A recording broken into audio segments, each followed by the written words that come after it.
In patch 11.8, Riot decided to buff a bunch of different champions so they could become viable in the jungle, giving changes to the jungle metagame that we honestly haven't seen in years. With that came the rise of a champion that I never thought I'd see the light of day, and that's Diana. Forget even putting her in the jungle, I've barely even seen Diana be played in her native mid lane role for years and years, and she's been one of the champions that, despite her previous rework, Riot's generally been giving up on. But today is a different story.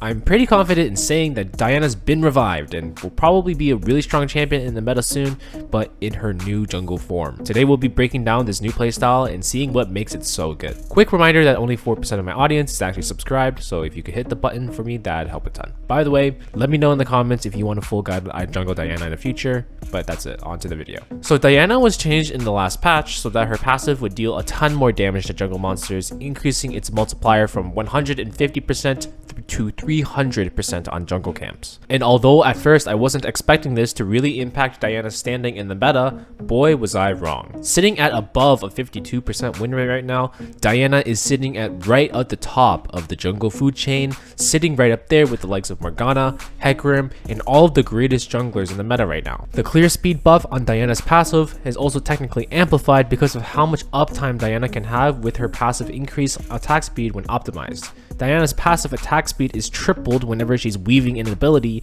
so when you double its damage onto jungle champions, this ends up being a very significant boost to her clear speed in the end. The main criteria for being a good jungle champion in the current metagame is being able to clear camps fairly quickly, as well as be able to have high amounts of pressure when you need it. With the buff to her passive here, I can confidently say that Diana meets both of these conditions really well. So obviously this massive increase in clear speed is going to help Diana out in keeping up with some of these other junglers, but another important component to making her relevant against the other junglers is her ability to participate in skirmishes and impact fights. To my surprise, Diana's mid lane assassin type kit actually works exceptionally well in the jungle and allows her to command fights. She of course has naturally high base stats thanks to her passive providing so much free attack speed, but her normal abilities also bring a ton to the table.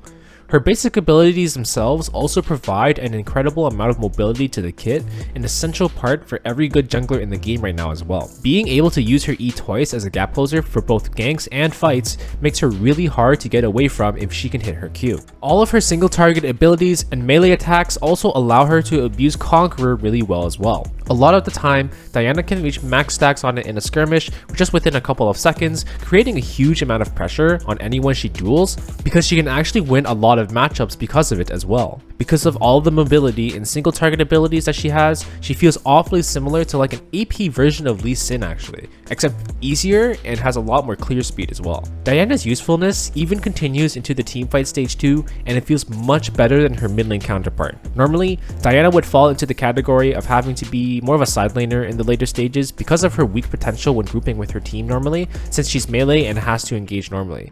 Her passive does a lot of damage to turrets and whatnot, but unless she's fed, she'll still lose to a lot of sideline champions in the current metagame. I think having her fill out her role in a jungle position instead makes her much more useful in this case, because she can take that weakness she had and instead just translate it into having a lot of different use cases as a jungler. Diana won't get zoned as often from things like minion waves and team fights, since her gold income is switched over to being focused on the jungle camps, which she's generally able to farm no problem. In addition, her passive is an excellent asset as an objective securing tool, since it provides a big chunk of damage to objectives, being easily paired with smite in order to take them down. Diana's kit also naturally allows her to fill a similar role to other good junglers in the game right now as a backline diver, using her high amounts of damage and decent survivability to win fights. Her ultimate is an excellent engage tool and lets her get fantastic setup for her teammates, making her feel surprisingly satisfying in the mid to later stages. With fantastic presence at all stages of the game and her newfound ability to keep high tempo jungle clears, I really wouldn't be surprised if we saw some Diana at the highest echelons of competitive play,